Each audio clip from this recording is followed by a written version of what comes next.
be playing basketball. All right. Let's see, probably should turn the light on you.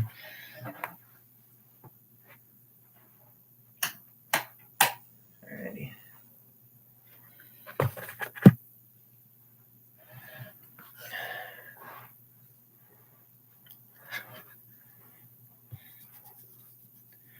All right. Let's just read. Skipped a couple days. My bad. Try to do a little extra tonight. Yeah, we'll try to do a little extra tonight. Alrighty. The evening came down on us, and as it did, the wind dropped, but the tall waves remained, not topped with white caps anymore. A few porpoises swam near and looked at us, swam away. The watches changed, and we ate our first meal aboard the cold wreckage of farewell snacks, and when our watch was done, we were reluctant to go down to the bunks. We put on heavier coats and hung about the long bench where the helmsman sat. The helmsman sat. The little light on the compass card and the port of the starboard lights were our outmost boundaries. Then were past Point Sur, and the waves flattened out into the ground swell and increased in speed. Tony the master said, "Of course, it's always the way. The point draws the waves." Another might say the waves come greatly to point. And in both statements, there would be a good primitive exposition of the relation between giver and receiver. This relation would be through waves, wave to wave to wave, each of which is connected by torsion to its offshore fellow and touches it enough, although it has gone before, to be affected by its torsion, and so on and on to the shore and to the point where the last wave, if you think from sea, and first, if you think from the shore, touches and breaks. And it is important where you are thinking from. The sharp, painful stars were out and bright enough to make the few white caps gleam against the dark surrounding water. From the wheel, the little flag jack on the peak stood against the course and swung back and forth over the horizon stars, blotting out each one as it passed. We tried to cover a star with the flag jack and keep it covered, but this was impossible. No one could do that, not even Tony. But Tony, who knew his boat so well, could feel the yaw before it happened, could correct an error before it occurred. This is no longer reason or thought. One achieves the same feeling on a horse he knows well. One almost feels the horse's impulse in one's knees and knows, but does not know, not only when the horse will shy, but the direction of his jump. The landsman or the man who has been long ashore is clumsy with the wheel. I wonder if I should advertise this on Instagram. Oh. Let me just check to see, is my channel linked in my budget? Let me check this.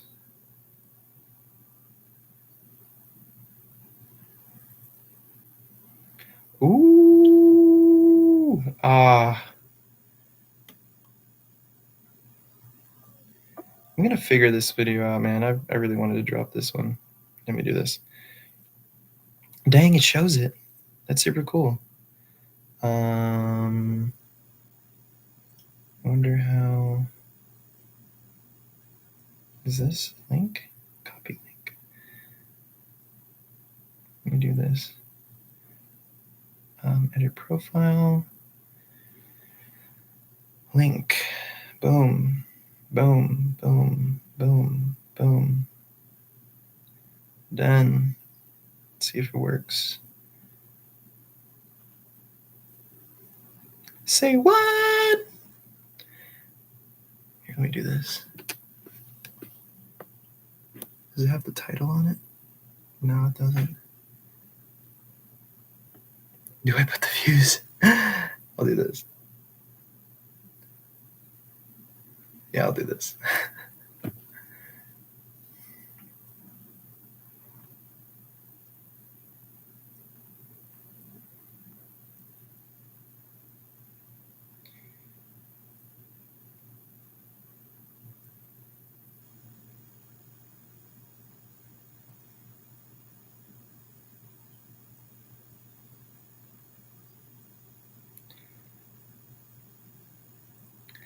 And we'll just have that there. Why not? All right. One grows tense on the wheel, particularly if someone like Tony is watching sardonically. Then keeping the compass card steady becomes impossible, and the swing a variable arc from 2 to 10 degrees. And as wariness creeps up, it is not uncommon to forget which way to turn the wheel to make the compass card swing back where you want it. The wheel turns only two ways, left or right.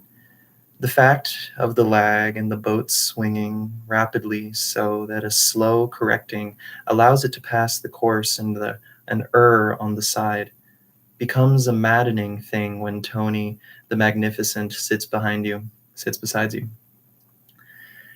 He does not correct you, he doesn't even speak, but Tony loves the truth and the course of the truth.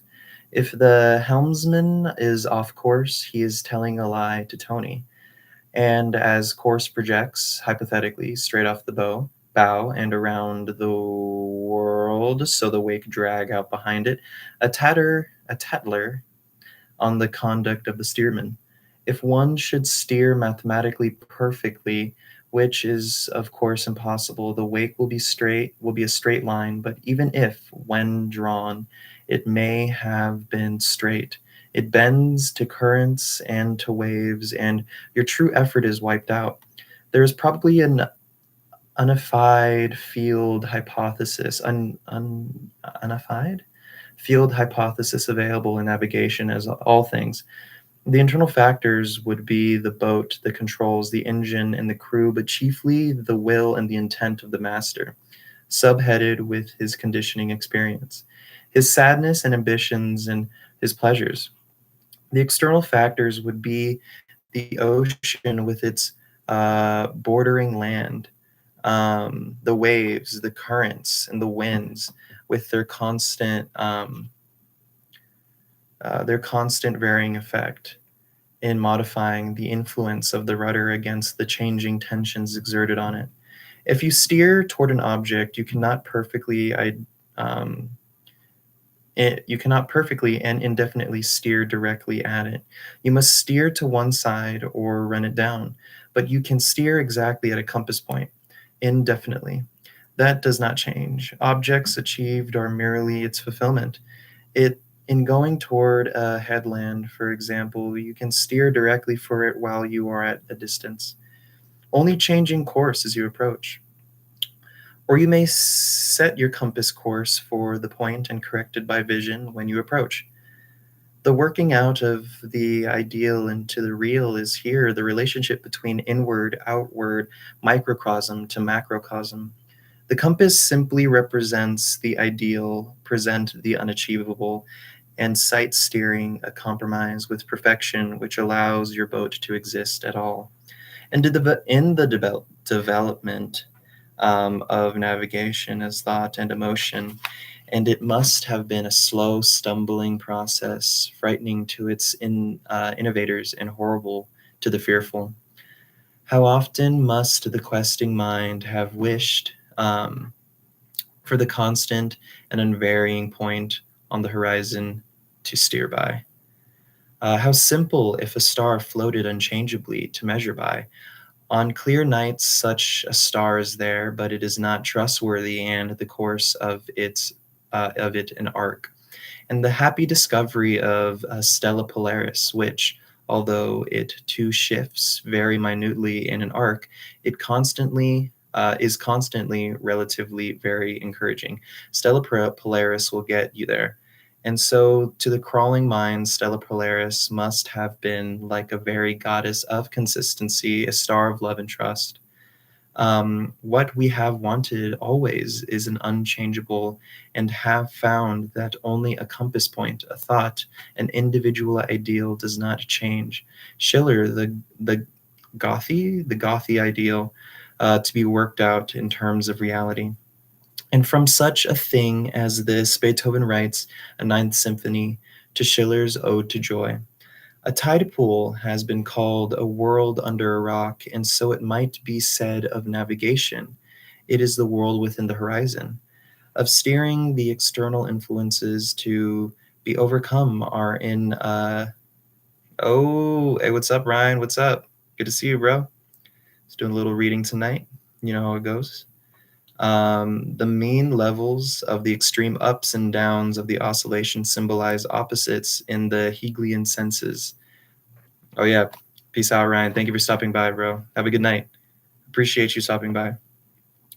No wonder, then, that in physics the symbol of oscillation is square root -1, is fundamental and primitive and ambiguous, ubiquitous, turning up in every equation. Yeah. All right, chapter 6. Perfect. How much is there of this? 20. Okay, so quite a lot of this.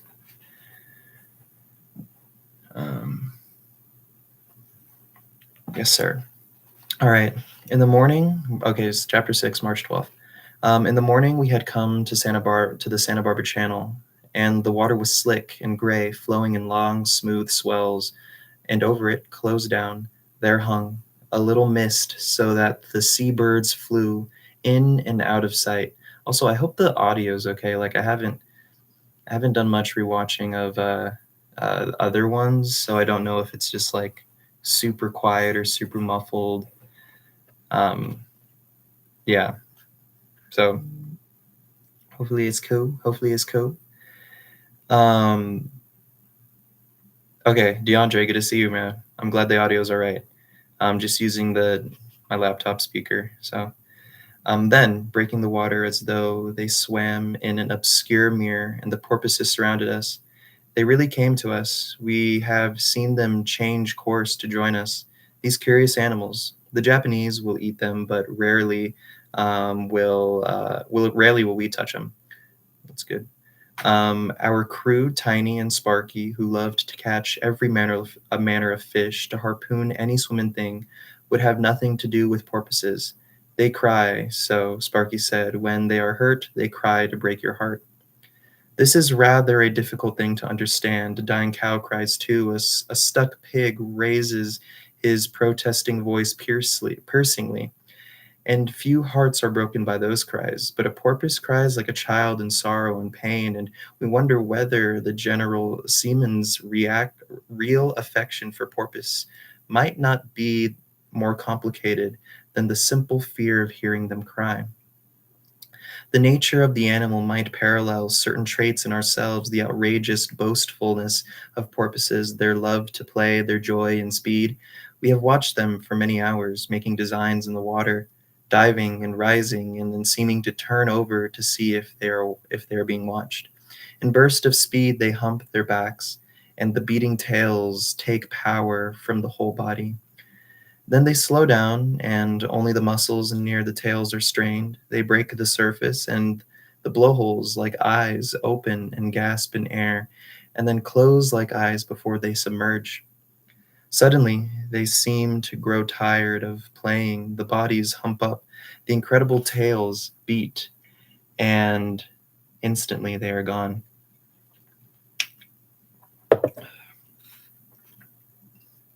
The mist lifted from the water, but the oily slickness remained, and it was like new snow for keeping the impressions of what had happened there.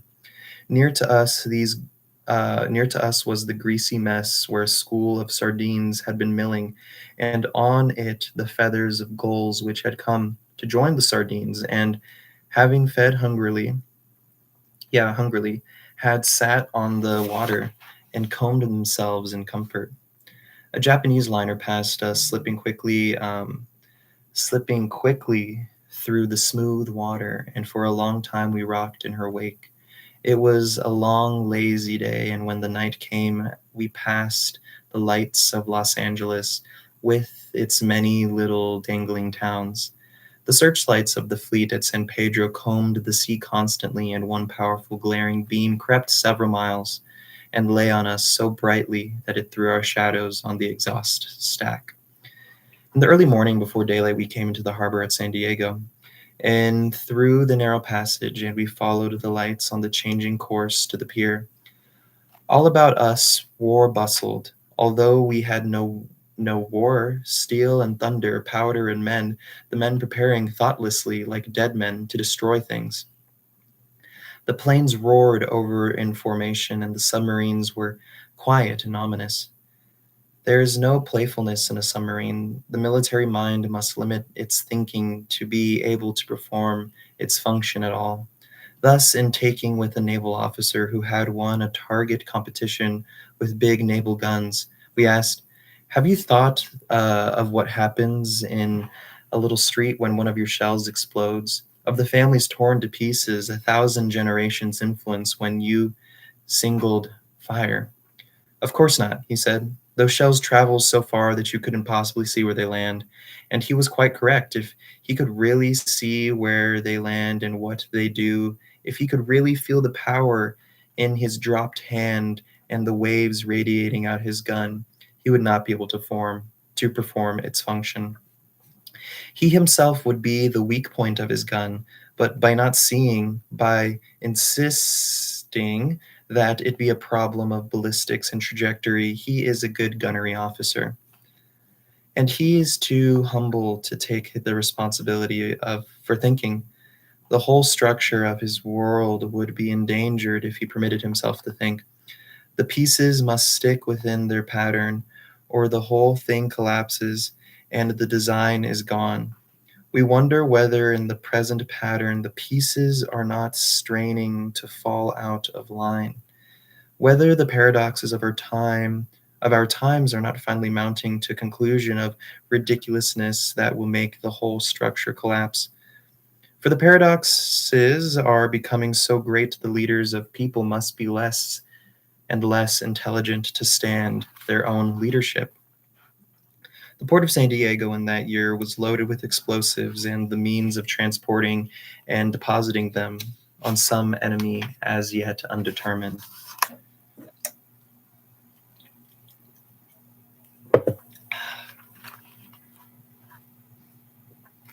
Oof, my bad, that sparkling water got me. The men who directed this mechanism were true realists. They knew an enemy would emerge, and when one did, they had explosives to deposit on him. In San Diego, we filled the fuel tanks and the water tanks. We filled the ice box and took on the last perishable foods, bread and eggs and fresh meat. These would not last long, for when the ice was gone, only the canned goods and the foods we could take from the sea would be available. We tied up to the pier all day and all night, got our last haircuts, and ate broiled steaks. The little expedition had become tremendously important to us. We felt a little as though we were dying. Strangers came to the pier and stared at us, and small boys dropped on our deck like little monkeys.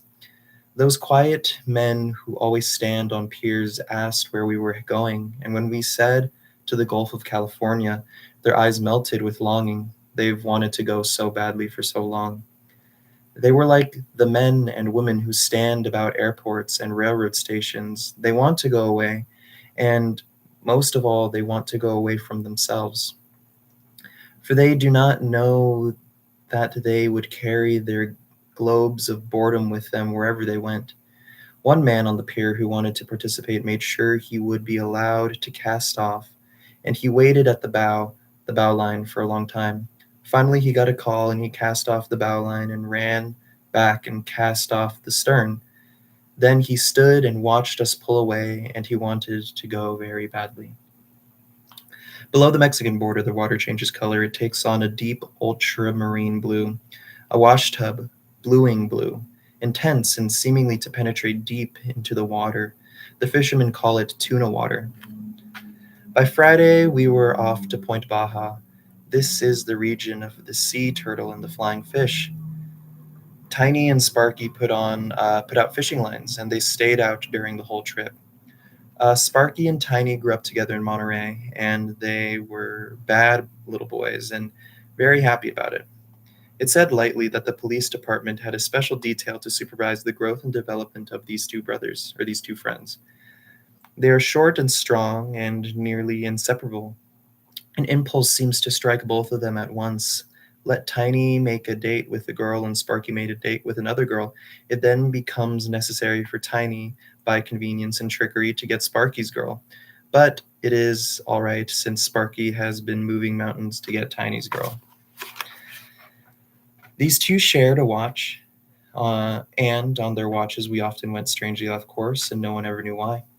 The compass had a way of getting out of hand so that the course invariably arsed inshore. Dang, that sparkling water got me. Gassy. These two rigged the fishing lines with feathered artificial squid, where the tackle was tied to the stays on either side. They looped the line and incent automobile inner tubes. For the tuna strikes so hard that something must give, and if the line does not break, their jaws tear off. So so great is the combination of boat speed and tuna speed. The inner tubes solve this problem by taking up the strain of the first great strike until direction and speed are equalized.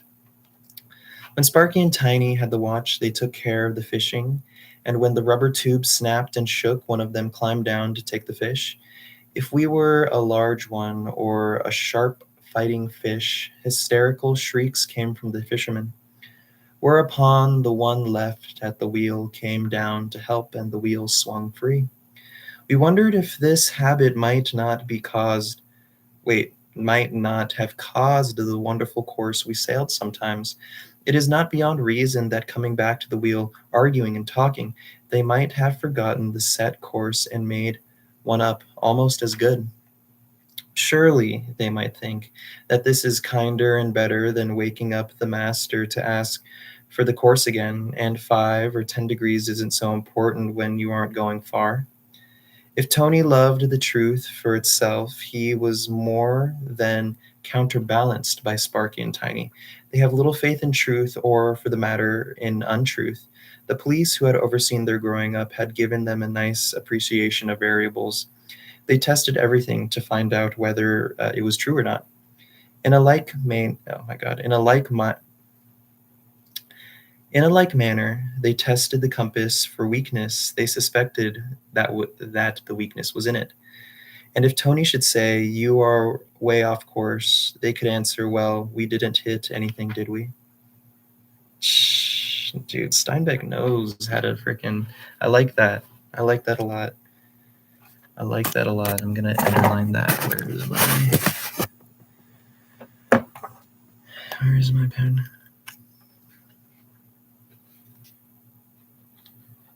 You always gotta make sure you remember what you enjoy in a book.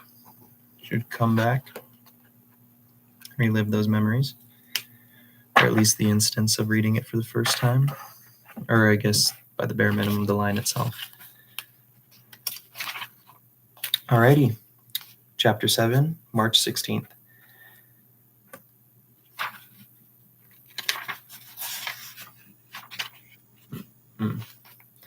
By 2 p.m., we were in the region of Magdala Bay. Oh my God. Whoa, Brady. What's up, goat? Good to see you, man. Yes, we're in the region of Magdala Bay, like the band. Isn't that beautiful? The sea was still oily and smooth, and a light, lacy fog lay on the water. The flying fish leapt. I like saying leapt instead of leaped. From the forcing, let's read, baby, let's read. Gotta keep that mind sharp. Flying fish leapt from the forcing bow and flew off to the right and left. It seemed, although this has not been verified, that they could fly farther at night than during the day. If, as is supposed, the flight is terminated when the flying fins dry in the air, this observation would seem to be justified, for at night they would not dry so quickly. Again, the whole thing might be a trick of our eyes. Often we played the searchlight on a fish in flight. The strangeness of light may have made the flight seem longer. Tiny is our natural harpooner. Often he had stood poised on the bow, holding the lance, but thus far nothing had appeared except porpoises, and these he would not strike. But now the sea turtles began to appear in many numbers. He stood for a long time waiting, and he finally drove his lance into one of them. Sparky promptly left the wheel, and the two of them pulled the small turtle, and it was 2.5 feet long. It was a tortoise shell turtle. Now we were able to observe the tender hearts of our crew. The small arrow harpoon had penetrated the fairly soft shell, then turned sideways in the body. They hung the turtle to a stay where it waved its flippers helplessly and stretched its old wrinkled neck and gnashed its parrot beak. The small dark eyes had a quizzical, pained look, and a quantity of blood emerged from the pierced shell. Wow, this is kind of sad. Suddenly, remorse seized Tiny. He wanted to put the animal out of its pain. He lowered the turtle to the deck and brought out an axe. With his first stroke, he missed the animal entirely and sank his blade into the deck. But on the second stroke, he severed the head from the body, and a strange but terrible bit of knowledge came to Tiny. Turtles are very hard to kill. Cutting off the head seems to have little immediate effect. What?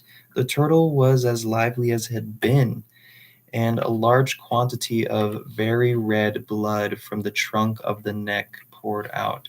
The flippers waved frantically, and there was none. Dude, this is dark. This is dark, bro. The flippers waved frantically, and there was none of the constricting motion of a decapitated animal. Um, Dude, I wasn't either. The first couple of chapters haven't been like this. We were eager to examine this turtle, and we put Tiny's emotion aside for the moment. There were two barnacle bases on the shell and many hydroids, which were preserved immediately. In the hollow beside the small tail were two pelagic crabs of the square-fronted group, a male and a female. And from the way in which they hid themselves in the fold of the turtle's skin, they seemed to have found their home there. We were eager to examine the turtle's intestinal tract, both to find the food it had been eating and to look for possible tapeworms. To this end, we sawed the shell open at the sides and opened the body cavity. From the gullet to the anus, the digestive tract was crammed with small, bright red lobsters. A few of those nearest the gullet were whole enough to preserve. The gullet itself was lined with hard, sharp, pointed spikes, not of bone, but of the specialized tissue hard enough to uh, macerate, macerate, macerate the small crustacea the turtle fed on. A curious peristalsis of the gullet still observable, since even during this dissection the reflexes were still quite active, brought these points near together in a grinding motion, and at the same time passed the increasingly macerated material down toward the stomach. A deep adaptation to food supply by structure, or perhaps vice versa. The heart continued to beat regularly. We removed it and placed it in a jar of salt water where it continued to pulse for several hours. I don't believe this, man. They can't be real. I mean, it is real accounts from John Steinbeck. So maybe, but I guess novelists could maybe be a little lavish with their adjectives and details, but I believe him. I believe him. He's just very he's very observant. Maybe. It's a creepypasta for sure, dude. The first creepypasta writer, you know. Tiny did not like this process of dissection. He wants his animals to die and be dead when he chops them, and when he cut up the muscular tissue, intending to cook it, and even the little cubes of white meat responded to touch. Tiny swore that he would give up sea turtles and he never again tried to harpoon one. In his mind, they joined the purposes as protected animal. Probably he identified in himself with writing tissue with the writhing tissue of the turtle and was unable to see it objectively.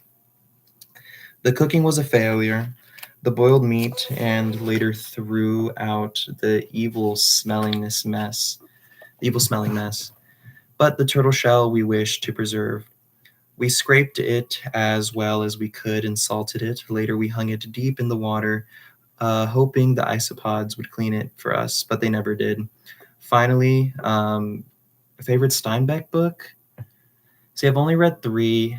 Let's see, I've read The Pearl by him, I've read Pony, and I've read Of Mice and Men. I think just to say not Of Mice and Men, I'll say The Pearl. I really did enjoy that story. It was really short. Probably less than 120 pages, I would say. It was a good story about like the how selfishness and money could really possess. Yeah, no, hey, it's not for everybody. I mess with it. I do have the Grapes of Wrath up here in my bookshelf, and I have The Winter of Our Discontent. I actually have two copies of that, and I also have In Dubious Battle by him as well. Um, so yeah, so this is I guess obviously from the title, The Log of the Sea of Cortez. I didn't realize that it was his account from going on a biological trip with another biologist. I thought this was just like one of his like stories, but he writes as if like it is. He's just like very like vivid person or a vivid writer. But yeah, no, I'm hoping to get to the other three very soon. Um, yeah, I mean, I'm kind of a slow reader, so and especially if I'm just reading on stream, I could only get so much done. But I like the process of it. Yeah, yeah. I've done quite a bit of books, a lot of streams. Yeah, I think the only one that I haven't finished is I have The Wealth of Nations by Adam Smith, and I think we got to like what 25 parts. Maybe we were only like less than 300 pages through. Um, so that's the only one I haven't finished. But I have read Utopia by Thomas More. I've done, I think it was called Pain and Suffering by Soren Kierkegaard. I read a cynicism book. I read a couple of things. It's fun. It's cool. It kind of keeps me uh, motivated to do it. This is the first time that I've ever advertised it um, on, I guess, on Instagram. Usually, I'm just like, I'll just do it, but it's like, yeah, why not? It's fun. So yeah, let's continue. During the night, we crossed a school of bonito, fast, clean cut, beautiful fish of the mackerel family. The boys on watch caught 5 of them on the lines, and during the process, as we quite badly, oh shoot, no, I gotta plug in my computer. Uh-oh. Hello, Isabel and Shelly. Good to see you guys. Gotta plug in my computer real quick.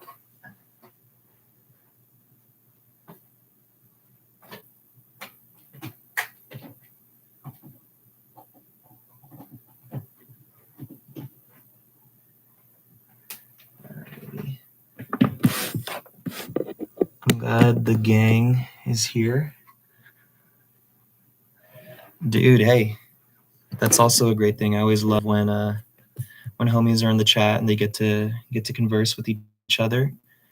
It's always fun. It's always fun. Shall we? We tried to take moving pictures of the color and the color pattern change which takes place in these fish during their death struggles. In the flurry, when they beat the deck with their tails, the color pulse and the fade and brighten and fade again until when they are dead, a new pattern is visible.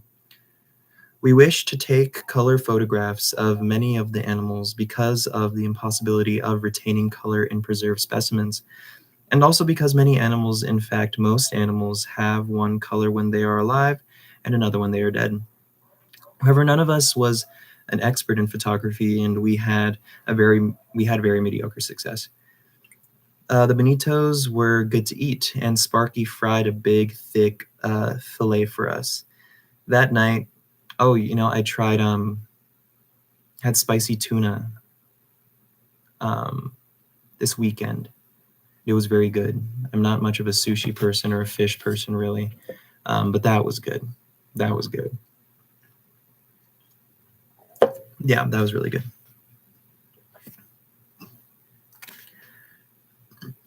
Dang, sorry. These sparkling waters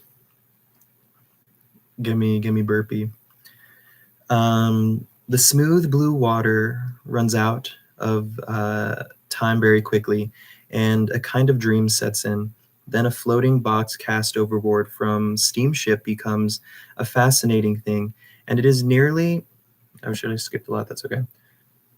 It is nearly impossible not to bring the wheel over and to go pick it up. A new kind of porpoise began to appear, gray, where the northern porpoise had been dark brown. They were slim and very fast, their noses long and paddle shaped. They move. Oh, yes. Thank you, Brady. Thank you for stopping by. Much love always. Hope to see you soon. Maybe soon. Maybe soon. We'll see. We'll see. I've been chatting with Noah. We'll see. They move about in large schools, jumping out of the water and seeming to have a very good time.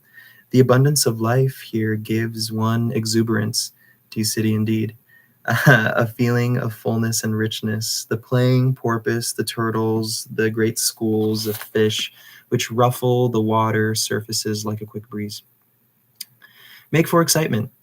Sometimes in the distance we have seen a school of jumping tuna, and as they threw themselves clear of the water and the sun glittered on them for a moment, the sea here swarms with life, and probably the ocean bed is equally rich.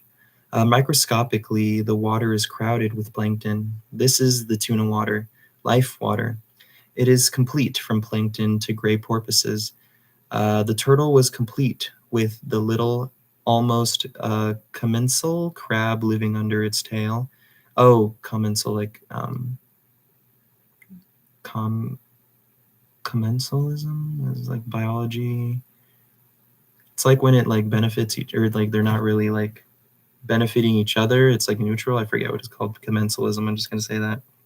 We're learning about it. Um, Commensal crab living under its tail and with barnacles and hydroids riding its back.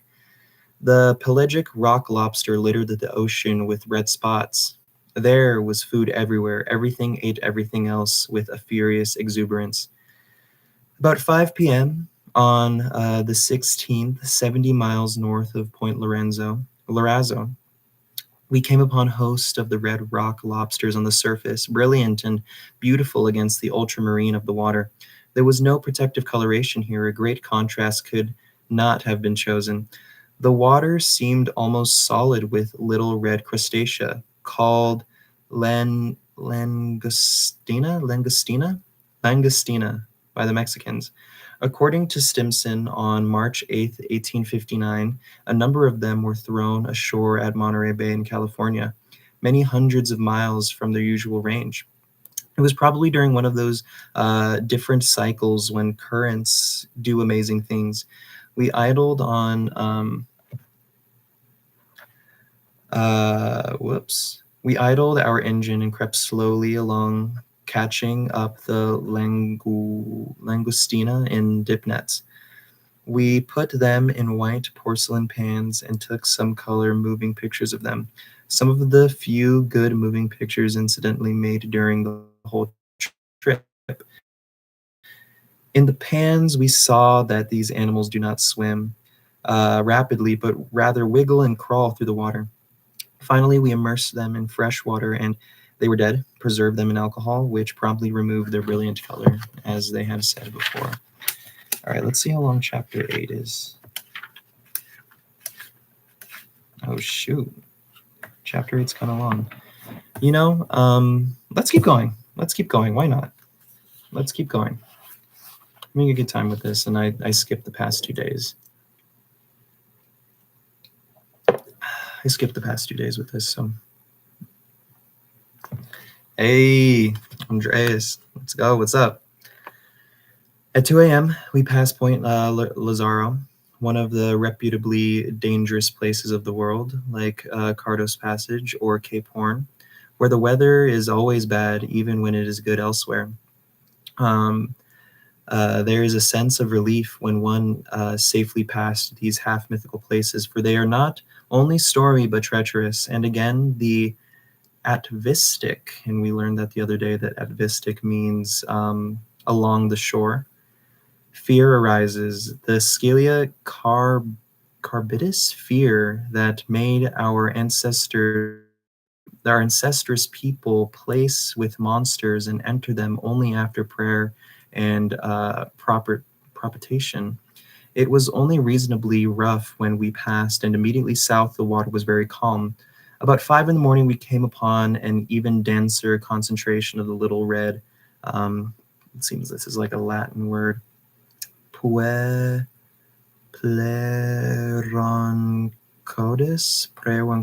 I don't know.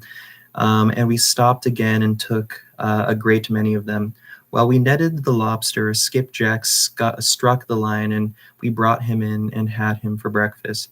During the meal, we said the fish was, oh God, another, uh, I guess, like, what would it be called? Like a biologically um, accurate or something, like when they name it, like a tiger is like a, I don't know, or like a dog is like a canine, I don't know. I'm just gonna say fish.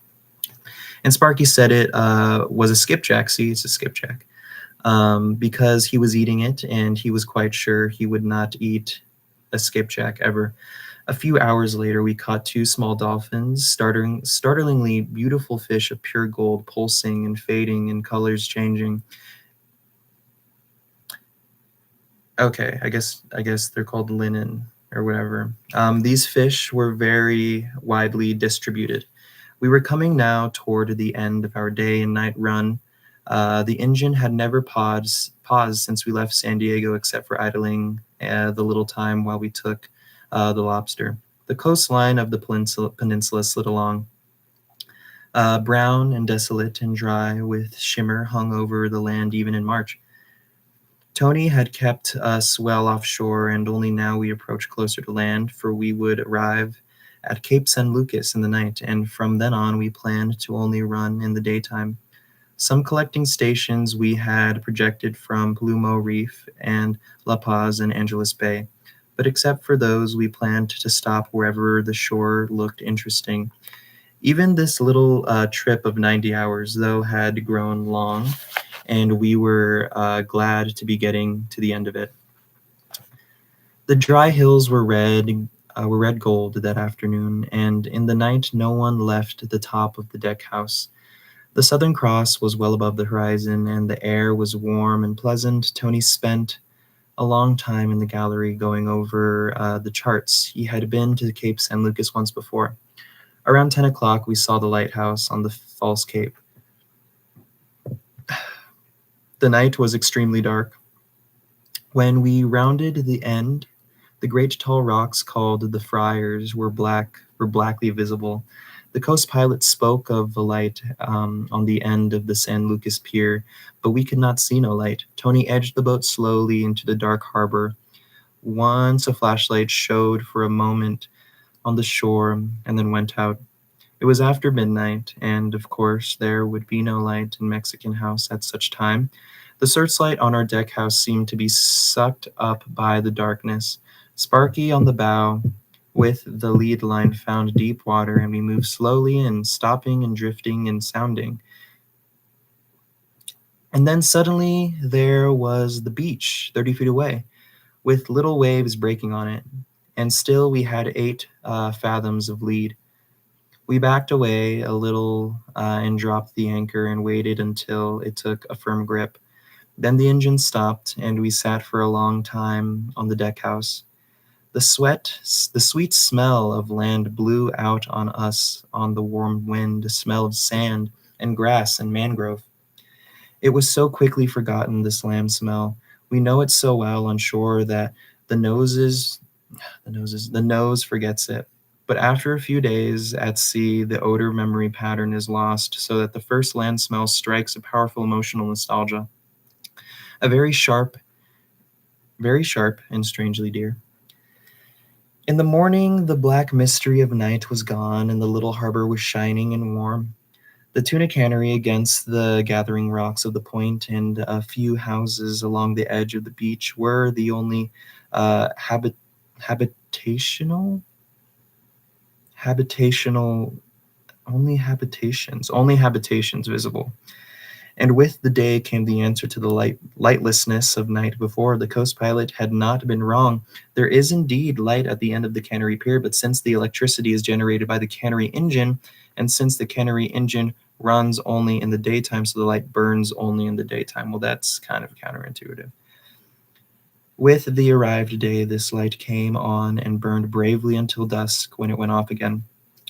The coast pilot was absolved.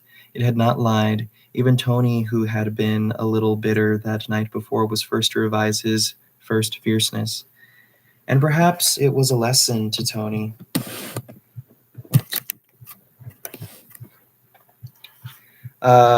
In exact thinking. Like those carefully worded puzzles in joke books, the pilot said a light burned, it only neglected to say when. And ourselves supplied the fallacy.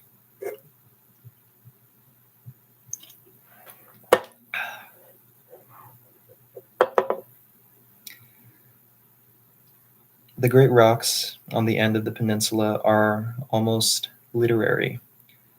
They are a fitting land's end standing against the sea, the end of 1,000 miles of peninsula and mountain. Good Hope is this way too, and perhaps we take some of our deep feelings of termination from these things and they make our symbols. The friars stood high and protective against the interminable sea. Uh, Clavirgio, Clavirgo, a Jesuit monk, came to the point and the peninsula over 200 years ago. We quote from the Lake and the Gray translation of this history of Lower California, page 15. Quote, this cape is its southernmost terminus. The Red River of Colorado is the eastern limit, and the harbor of San Diego, situated about 33 degrees north latitude and about 156 degrees longitude, can be called its western limit. To the north and to the northeast, its borders on the countries of barbarous nations, little known on the coast and not at all in the interior. To the west, it has the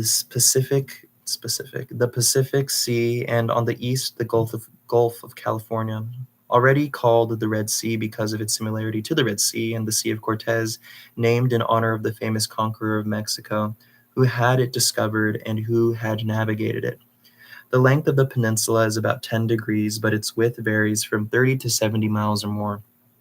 The name California is stated, was applied to a single port in the beginning, but later it extended to a mean of the whole peninsula. Some geographers have even taken the liberty of comprising um, under this denomination New Mexico, the country of the Apaches, I don't know, and the other regions very remote from the true California, and which have nothing to do with it. The monk says of its naming, the origin of this name is not known, but it is believed that the conqueror Cortez, who pretended to have some knowledge of Latin, named the harbor where he had put it in Chaldea Fornionix. Like, okay, sure. Because of the great heat which he felt there, and that either he himself or some other or some one of the many persons who accompanied him found the name California from these two words. It is a conjuncture, not true. It is at least credible. We like Clavergio for these last words. He was a careful man.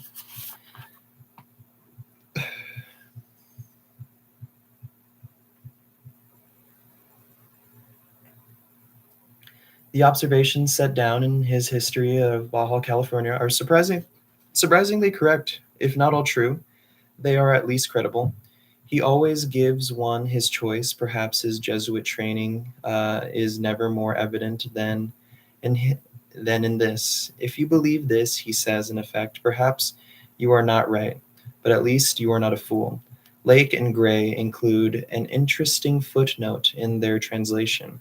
The famous concierge Drake called California New Albion, in honor of the native land of his native land. Father Schreer, a German Jesuit, and M. D. Fur, a French geographer, used the name Carolina Island to designate California, which name began to be used in the time of Charles II, King of Spain, when the peninsula was considered an island. But these and other names were soon forgotten, and that given it by the conqueror Cortez prevailed. And in a second foot, Lake and Gray continue, we shall add the opinion of the learned ex-Jesuit Don Jose Campoli on the etymology of the name. Etymology.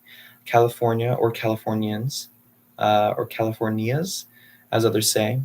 His father believes that the said name is composed of the Spanish word cala, which means small cove of the sea, and the Latin word fornix, which means an arch. Because there is a small cove at the Cape of San Lucas on the western side of which there overhangs a rock pierced in such a way that in the upper part of the great opening is seen an arch formed so perfectly that it appears made by human skill. Therefore, Cortez, noticing the cove and the arch and understanding Latin, properly gave the port the name California or Cal-E Fornix, speaking half Spanish and Latin. To these conjectures, we could add a third one, composed of both, by saying the name is derived from Cala, as Campoli thinks, and Fornix, as the author believes, because of the cove and the heat which Cortez felt here, and that the latter might have called that place Cala e Fornix. This ends the footnote. Our feelings about this and all the erudite discussion of the origin of this and other names is that none of these is true. Names attach themselves to places and stick or fall away. When men finally go live in Antarctica, it is unlikely that they will ever speak of Rockefeller Mountains or use the names designated by breakfast food companies. More likely, a name emerges almost automatically from a place as well as from a man, and the relationship between name and a thing is very close. In the naming of places in the West, this has seemed apparent. In this connection, there are two. Jack, what's up? What's up? There are what? Two examples. Hi. In the Sierras, there are two little mountains which are called by the early settlers Maggie's Bubs. This name was satisfactory and descriptive, but it seemed vulgar to later and more delicate lovers of nature who tried to change the name a number of times and failing in the usage, at least finally surrendering and calling it the Maggies. Um, Explaining that it was an Indian name in the same way Dog Point has had finally to be called in print the dog. This is such a long paragraph. I'm done. Honestly, guys. Um, yeah, we'll just start at the top for the next episode.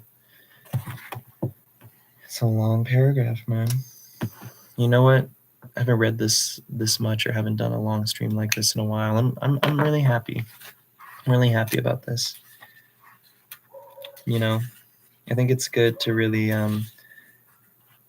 yeah, no, I'm really trying to do a good job at trying to get back into things that I once really, really enjoyed, once really loved. This is no different. As I was kind of saying before in the history, used to do these quite a lot. We finished books on this channel. My previous one, we finished books. So I hope to do that with this. I hope to do that with a bunch of the other ones that I've had.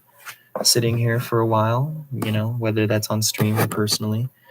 I think it's just really important, especially now, to get back into touch with the things you that make you, in a way, or as silly as a let's read is. I enjoy it. Keeps me true to reading every day, or at least trying to, and it makes me happy. So yeah.